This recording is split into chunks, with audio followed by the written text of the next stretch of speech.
Welcome to Confessions of a Cleaning Business Owner. I'm Louise Traherne and this is Diane Greenwood here from the DCBM. And today we're going to be talking about summer madness.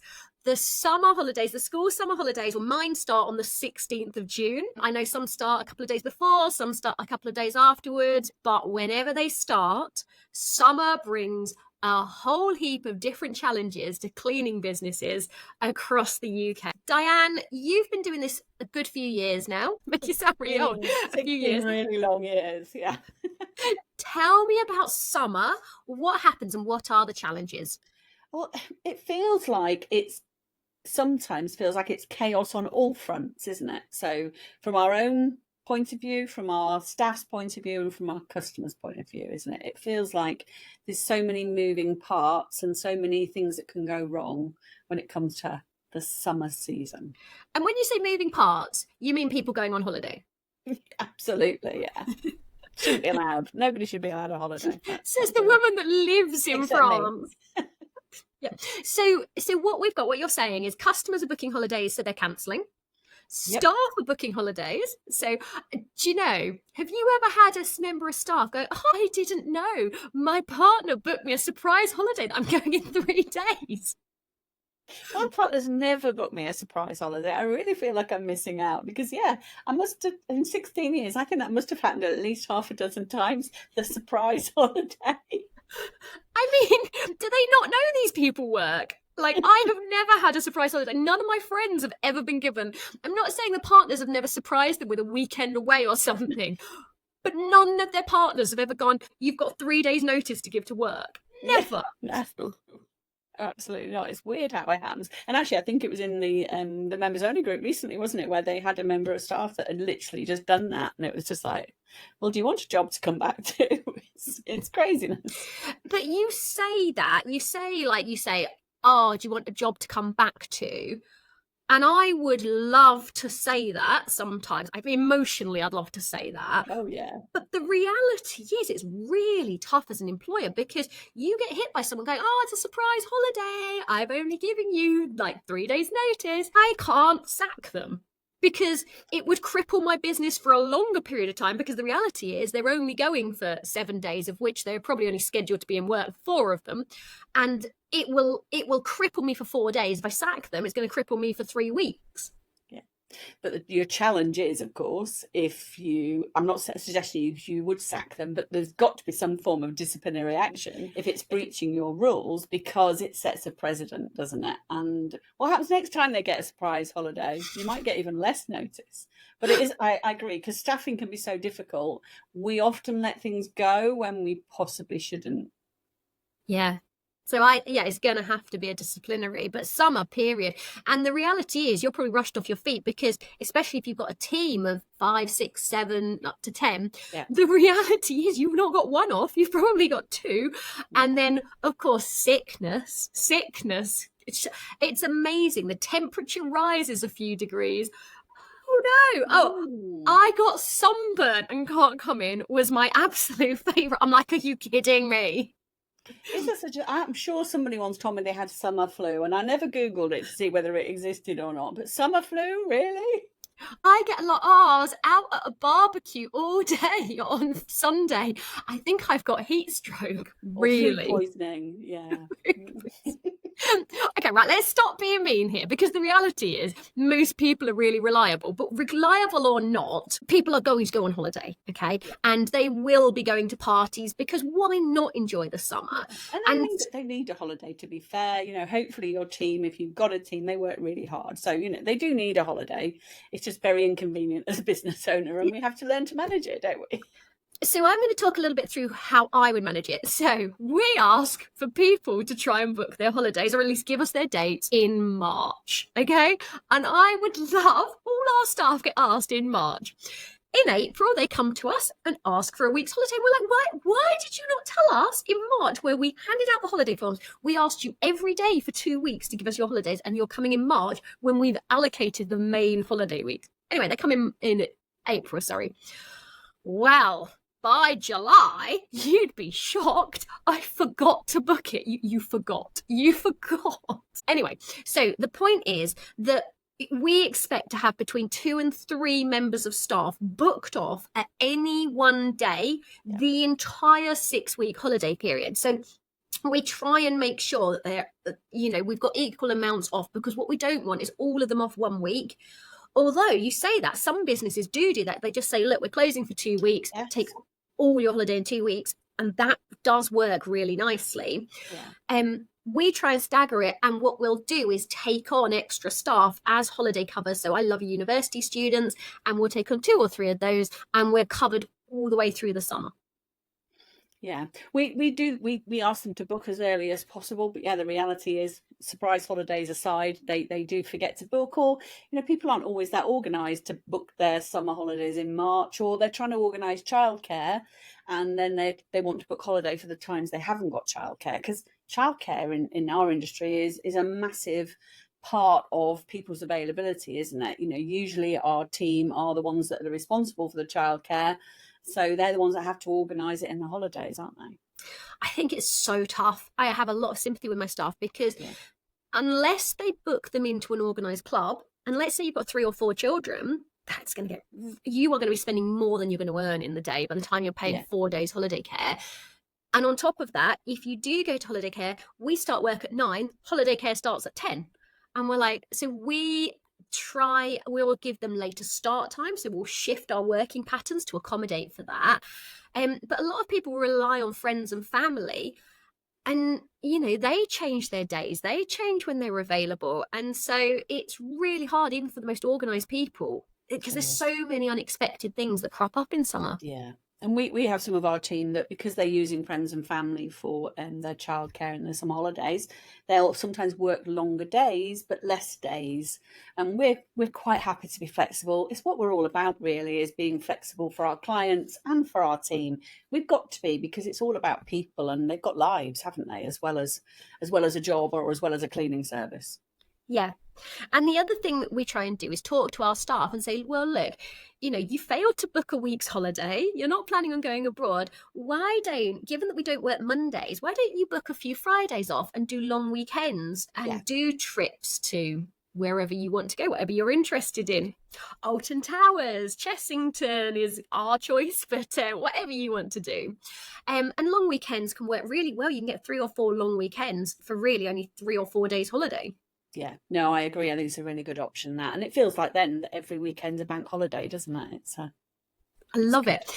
So what do you do if you've got staff that have perhaps used all their holiday and they want 3 weeks off in summer, and they've already used it all? Do you say yes, no? What happens?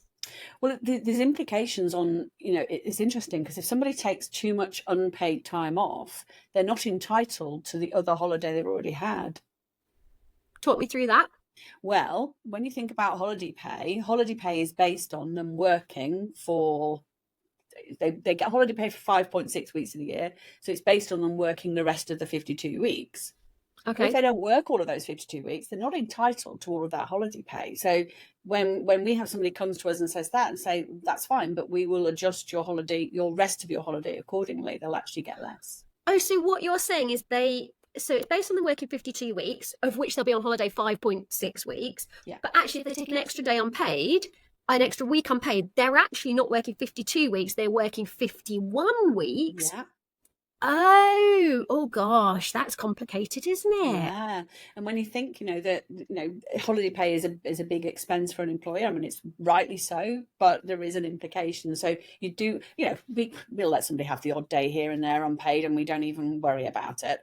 But there is an implication if somebody's going to take a few weeks unpaid. We'll usually let them have it, but it does have a financial implication on their holiday pay. They won't be entitled to as much as they think. Wow, I hadn't even considered it like that, and I should do. You can tell I do not run our holiday payroll, can't you? And also, if you think about somebody's, what about if they leave straight after the summer holiday, and you've given them all of their holiday for the year, and they only work 6 months, and they leave without giving you any notice? So what I'm really pessimistic here, aren't I? But this happens. And so letting them have all their holiday before they've actually accrued it by working for it is a risk point for a business as well. So ours I can only tell you vaguely, right? Because I have to explain it. But I don't actually, it's all done on spreadsheets and Yeah, calculations. But anyway, so ours, if you work 4 days a week, you're entitled to 2.2 days a month holiday. If you work 5 days a week, it's 2.8 days. So during their first up to a year, they will only be allowed what they've accrued. So if they're working 4 days a week, it's 2.2 days. If you work 3 months, it's 6.6 days. That was done very quick. Notice that math. So they can only take up to 6.6 days, but you're only working 4 days a week. So there's a week and a half. That's not that bad. So I wouldn't be saying, well, you can have your full is 22 days a year in total if you work 4 days a week. I wouldn't be letting them have that, and I'd say you can take it, but it's then unpaid, but you're only entitled to 6.6 days that you're going to get paid for. So take your 2 weeks off, but you only get paid that. And then you have to do further work to get accrued it. And then after the first year, we will let people have up to a week more than they have accrued. Yeah, we're the same. Yeah, for those that have been with us a long time, we'll be a little bit flexible. But yeah, if you're a new starter, you only get what you've accrued up to date before you take a holiday. So we're going to talk a bit more about summer madness, because actually there's an awful lot more to cover about what we do and covering our own holidays and what you do as a business owner when you're planning to go away. But I want to mention the awards that we've got coming up. So this is going to be going all through the summer holidays. So if you're sat at home, bored because you've got to look after your children, trying to get them to go into bed or whatever you're doing, it is worth entering your business into the Domestic Cleaning Business Awards. You can explain these ones, Diane. What are they and how do people enter? Yeah, so this is our way of helping the industry celebrate all that's amazing about our industry. So you've got 10 categories that you can enter, whether it's you've got a fantastic social media presence as a business, or whether actually there's somebody in your team that you want to nominate as the best domestic cleaner in the UK, or maybe you've got a holiday let cleaning business and you can enter that category. There's 10 to choose from. It's completely free to enter. And a lot of people won't enter because they just think, I can't win something like that, but actually anybody can win because it's completely designed for all businesses in our industry, no matter whether you're a solo cleaner or a business with a team. You should all enter because actually it's really good for your business, it's really good for you and for your team, and it's really good in your marketing. Your clients will be very impressed. So enter, you just go to the website and it's free to enter. There's a form to fill in and you could be in with a chance. You say the website, which website? The DCBN website, dcbn.org.uk, and it's /awards, and you'll find it. I think Louise will put a link in the show notes for the podcast as well. I'm going to be putting a lot of links in. I'm going to work out how to do that, aren't I? So enter those awards. But meanwhile, let's get back to this, okay? So Diane, we know you live in France. You've mentioned it a few times. But let's say you go on holiday for a week to France, and you may not have a big enough team that you've got managers in there. What happens? Do you hand the phone away? How do people cope if they are going on holiday? Do you know, I think it's probably one of the biggest challenges for business owners of small businesses, whether it's cleaning industry or other industry, is how do you actually take time off and hand over the business to somebody else, or how do you try and run it while you're on holiday? And I know when I first started my business, I would be sat on the balcony in Spain or something, actually booking sales appointments and trying to do things and manage things. But it was really hard. And what I always feel as well going on holiday, and there's still an element of it now, is I feel like I work so hard in the week leading to my holiday that I'm exhausted when I go on holiday. And so even if you do get a holiday and you manage to take a proper break, it takes you so long to unwind. It feels like you only actually have a couple of days, even if you're away for a week. I'm not entirely sure I ever unwind. If I'm honest, I'm not. Break is we now have managers in place, but we will still phone in every morning and run through with the managers the morning setup, what's going on. We're still checking emails. There is, for us, we just don't stop because the world and the internet is so available everywhere you go. You can effectively now, I think, run your business from abroad, which is terrible because you never get a break. No. And I think it's almost like a choice that we have, that can we set our business up so that we don't need to do that? Or are we complete control freaks? And even if we did, we'd still be checking in. Your team could manage without you, Louise and Gareth. My And team they do. they I could manage do. without both of you for a week, couldn't they? But it's difficult for us to let go. Yeah, and there is a certain amount of empowerment, but not all of us have teams and managers that No. can do that. So what do? You've got a team of 5 or 6, and they want to keep working. So how do you do that? Because you're going to have customer inquiries. Do you get back to them? You've got phone calls. You've got the rota to do. Payroll will still need doing if you do it weekly. What do you do?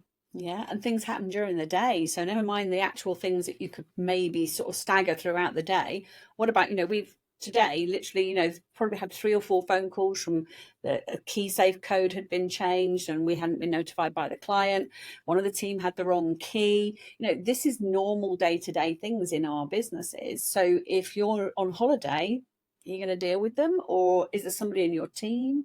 I think that's usually how most of us start. Somebody in the team that will hand the phone to, and hope that we've empowered them and briefed them enough that it's going to be okay, but that we'll be on the end of a phone if they need us. Is that what did you do that in the early days? Yeah, so just to be clear, because I don't actually have a separate business and work phone, so we just set up call forwarding to someone. And I remember the first time I think we left it to my husband's sister who was working with us at the time. And I just forwarded all my calls because I thought if she gets a personal call, she's just going to tell them, I'm fielding Louise's calls, it'll be fine. So yeah, call forwarding to her. Oh my goodness, though, do you know the reason we phone in every day? Because whoever's covering, it's like a counselling call to whoever's covering. Yeah. It's really hard work doing what we do. So you almost have to spend a while talking them down, and they need to process it and they need to rant. And so it's quite interesting. They often don't need us, but they do need us to help them decompress. Yeah, I agree. And actually, our team supervisor, she's the one that I've been speaking to this morning because our manager is away. And yeah, she just needs that touch base support. Yeah. So what do you do if you go on holiday, particularly if you've either got a very small team, or you clean alone? Do you cancel all your customers? Are they still expected to pay? What happens?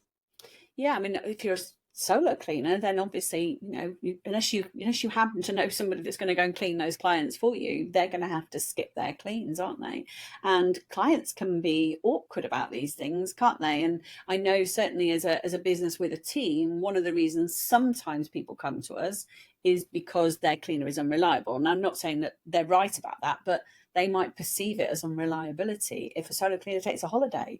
But for me, I'm like, but a solo cleaner needs to take a holiday, otherwise she'll be exhausted. And if an employee is entitled to 5.6 weeks of holiday a year, I think a business owner, whether a solo cleaner or one with a team, is entitled to at least 6 weeks for all the stress and hard work that we put in.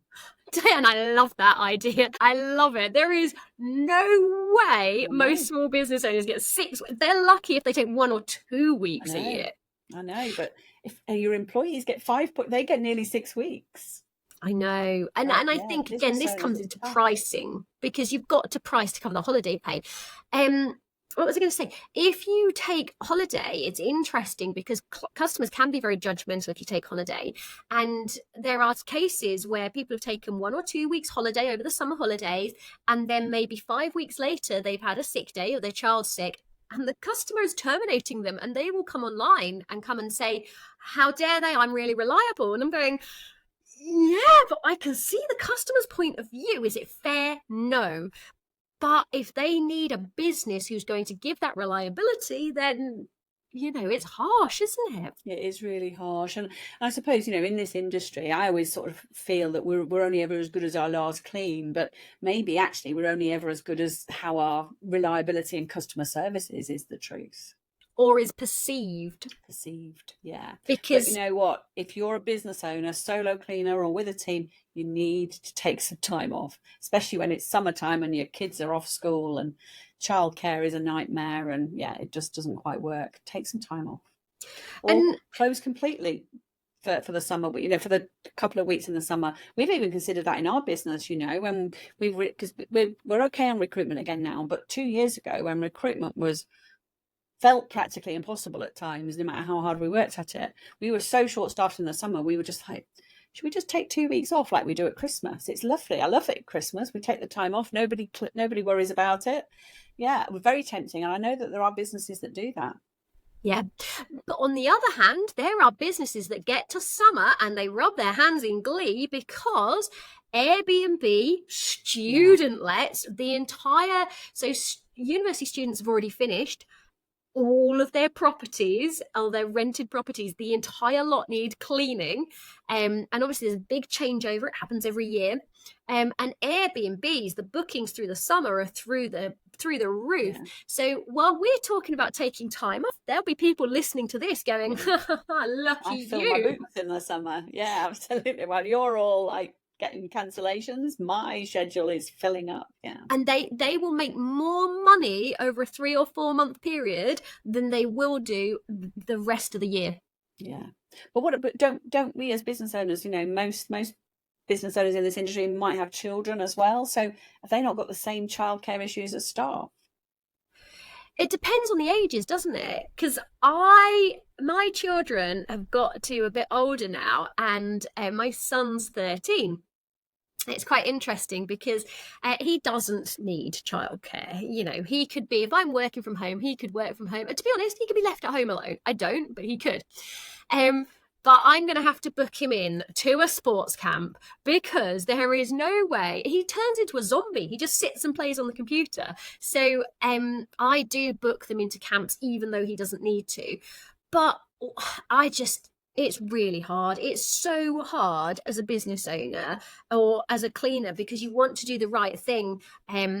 I personally have always tried to reduce my hours significantly over the summer, but it's hard, especially if you're growing a team and you want a better future and you know that you've got to grow to do that, because that's when you're going to get let down the most. And so you have to work the most hours and your own kids suffer. Yeah. It's either do you do shorter days or do you do longer days, but less of them? Like I was talking about a team member that we do that for, maybe that's an option. Like, so you have a long weekend every weekend. Do you know what I did? I buried my head in the sand, right? When I was small, when the business was small, I didn't think about, I knew this problem was going to happen the same way as we're discussing. And I was like, we'll be all right. I'll just cover, and sort of didn't look at the future. Like the 6 weeks was somehow I was going to manage it. And I took it day by day. And I looked back at the end of the 6 weeks dead and was like, oh, that wasn't great. And I think I see this a lot of the time in business owners. How many get to September, October and just want to quit? Absolutely want to quit. Because like me, they buried their head, they didn't plan for it, and they burnt out. Yeah. But do you know what, sometimes, because, we can go on to perhaps client cancellations now, is in the past, when we've been fully booked in the summer, when a client cancels, we're almost relieved, even though it's not good for the business because it's obviously a loss of revenue, but almost relieved. Whereas this year we're fully staffed. So we're like, we don't want client cancellations, or if we do, we want to know about them in advance so we can take bookings for one-off cleans. It's a bit of a double-edged sword, isn't it, client cancellations? Yeah. I think it's interesting you say you're fully staffed and you compared it to 2 years ago, because again, we're in a similar position. We don't have staff problems at the moment, which is unheard of. What do you think's happening with that? Just off topic a second, in terms of being fully staffed. It's actually this year we're up 9 team members, and 2 years ago, we were both, I remember us having a chat about it, and I was kind of like, we've never seen it so bad. And we work so hard on our recruitment, both of us, don't we? But I don't know what's going on. I don't know whether it's just a natural thing after COVID, that after COVID nobody wanted to work in cleaning perhaps, or maybe they'd moved on to other things out of the industry. I just don't know what was going on after COVID, and now it feels like, is it normal again now? I don't know. Do you know what's happened to us? So we put our prices up in April significantly, like a lot. And inevitably, the inevitable happened. It started off slow and we got more and more cancellations. Yeah. Our team has grown a little bit, but actually what's happened is we've had lots of new business come on, but actually what's really, really lovely is that we probably haven't grown anything like as much as you. It's just a nice stable amount because actually our workload has gone down a little bit. Oh, it's lovely. It's lovely. I mean, we can still take on staff, but Oh Yeah, my yeah. When gosh. we have somebody phoning sick now and we've got somebody on holiday, it's not a nightmare. Whereas it was at one point. I mean, I think one week we had 4 off sick and 3 on holiday, and obviously that's quite extreme. But even in a normal week, just one person going off sick was getting a bit tight when we were short staffed. So it is quite nice now to know, yeah, don't worry, it's fine. We've got plenty of capacity. Did you have the point where you're going to every one of your staff, let's see if we can sneak in an extra cleaner day onto your schedule, Yeah. and instead of going, oh, you're finishing at 2:30, going, you're finishing at 3:45 today, is that okay? Yeah. No, it's not okay, and they don't mind for a bit, and then Yeah. I like, It really wears not thin, happy. doesn't it? Yeah. So It no, does. it's nice not to be that sort of too pressured at the moment. I mean, I almost don't want to say this out loud, to be honest. I'm saying it on a public podcast, but yeah, it doesn't feel as pressured at the moment because we've worked so hard on our recruitment and it's finally working. It's been working better for the last couple of years, but definitely I think the last 6 months has been actually really good. And we've actually signed, it's only the 10th of July when we're recording this, and we've actually signed 6 new clients already in the last few days. So it's also busy from a client point of view. May that continue to. Yay. I've done, I think we're on the 10th of July. I think I've done about 12 quotes so far this month. And so, yeah, I am going to have to start recruiting if I keep going at this rate, aren't I? Yeah. And I'll tell you what we're turning down left, right, and centre, end of tenancies. Yeah. There's so many people. Why are they all moving house? I thought that, like, what's it called? The housing market, dead. That's what I've been told on the news. It is not dead. People are moving and they want cleaners. Yeah, that was interesting as well, sort of post-COVID, to sort of go back to that, is that people stopped moving and tenants stayed put as well because they were worried they were going to get furloughed and therefore they're better off staying with their current landlord if they're renting. People stopped moving house, then although the market did pick up quite a lot, didn't it, in 2020, 2021. But yeah, I think people are now moving again, whether they're tenants or not. So yeah, the end of tenancy market and house move cleans are building. And of course, we've already mentioned summer. We've got the holiday lets, and they're all fully booked, aren't they? Because staycations still seem to be working, don't they? So. I love it. I love it. It's busy. It's always a great time for the cleaning industry, it seems to be, doesn't it? Every time something changes, like, wow, you can benefit from this. So if you're looking for new work at the moment, I'd be looking at end of tenancies and looking at holiday lets. There's a lot out there. And it's interesting that a lot of people listening to this would going, well, I can't find work. I can't find the cleaning jobs. They are out there, and guarantee there are not enough cleaners around the UK to fulfill the demand. Yeah, so and I think that's at least a few years before that even thinks about changing. The demand just keeps increasing, doesn't it? One thing around summer that we haven't mentioned is, and I hate to say this, but I've been looking at the weather in the UK and it's not been that warm just recently, but it does get warm sometimes, doesn't it? So what do we do about that as cleaners, whether it's us or our team? What do we do about working in the heat? So we have a uniform, and when it goes above sort of 26, 27 degrees, we abolish our uniform policy. So our uniform is leggings and a tunic. And above that, we say, right, you can wear shorts as long as they're black, and you can wear any top as long as I don't see your cleavage. I don't want to see your midriff, your cleavage, and it's got to be black. Apart from that, wear what you like. So that's what we do when it gets to sort of, I say 27 degrees. It's always rather dubious. It's also down to the wind as well, whether it feels a bit cooler. So relax uniform policy, issue bottles of water, or issue that the staff can either bring their own, or we allow them to obviously get tap water at any time of the year. And I have to actively encourage staff. What's the other thing we do? We do something else quite significant as well. Customers. So if it's hot, we have to send out emails to customers requesting that they turn their heating off. And also, if it's a prolonged period of heat, we request that they close their curtains. Yeah. Yeah, and we won't clean windows. A conservatory. I've done this. Have you ever had to do a conservatory in summer? Why?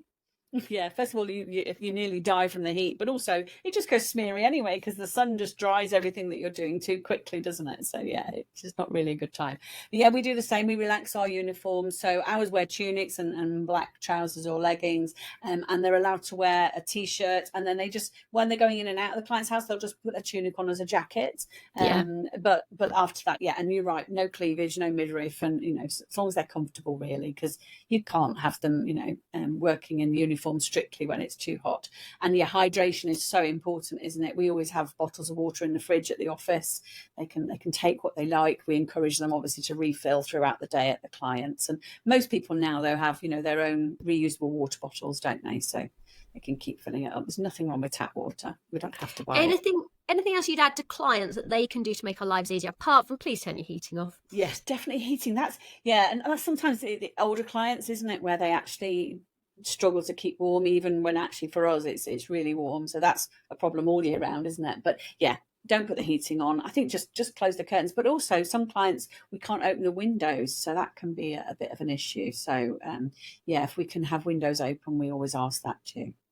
Yeah, and a lot of them have windows that don't open very wide, and you're like, oh, I've number of times I've done end of tenancies and they get so hot. And this is what we advise the staff as well. If you know you've got an end of tenancy and you do have to clean the windows, start on the back of the house or the front of the house, because we know the sun is going to be on the front in the afternoon. So do the front later. So it depends obviously how the house is laid out, but you know where the sun is going to be. So plan your day, do that room, close the curtains. Yeah, actually, I tell you what I saw recently, and it was actually at a friend's house, but I'm wondering whether something similar for the team might be quite good, is neck fans. So this is interesting. I'm going to bring the bees into this again, Diane, because you love a bit of a bee story, right? So in a beekeeper suit, as soon as it gets warm, you've got to get out and do the bees, and it gets baking. There's nothing more horrific than wearing a boiler suit with a full head cover. And so they always used to have neck fans. But I got really excited, and I shouldn't really say it on a podcast because I might buy this for my husband for his birthday. There's this new thing out made by Sony, and you put it on your neck, and it's a big metal pad you put on your back. It holds on your shoulders and it goes on your back, and it like reads your body temperature and it adjusts to either warm up or cool down. And so if you need it to cool down, it's like a big pad, and it regulates your body temperature. It's a bit more expensive than a neck fan, but in the beekeeper one, I was like, that was brilliant. Whether I'd wear, I think they're over £100, I think, so they're not cheap. Might be a bit much to buy for all your team. Yeah, but if you knew you had problems with controlling and regulating your own temperature, or you knew you were going to consistently, if you were doing biohazard and you had to be in those plastic horrific suits all day. Yeah. And biohazard, there's money in this, so I'd be investing in some of these cooling devices. Are really good. So yeah, neck fans, your cheap option. And if you see them from Temu, which I still won't use, by the way, but anyway, I haven't used either. No, won't use Temu, but they are really cheap on Temu. Just don't they keep popping up as well. It's like, no, I'm not using them. I feel like it's like somebody trying to make me eat chocolate, and it's just like, no, I'm not buying. Isn't it hard not to click on the adverts? I'm like, oh, you're going to sell me that thing I never knew I've always wanted. I can buy it for 2p. I love it, and they know how to get to me. Anyway, I use Facebook Marketplace at the moment, quite a lot at the moment, because I'm buying some secondhand furniture and things, and there's always Temu adverts in there, and I don't always realise it's an advert until I click on it and I go, oh, done it to me again. You've got me again. And no, at least they can't get you just there. You have to actually put some data in, don't you? Anyway, summer. We'll get back to summer rather than Temu.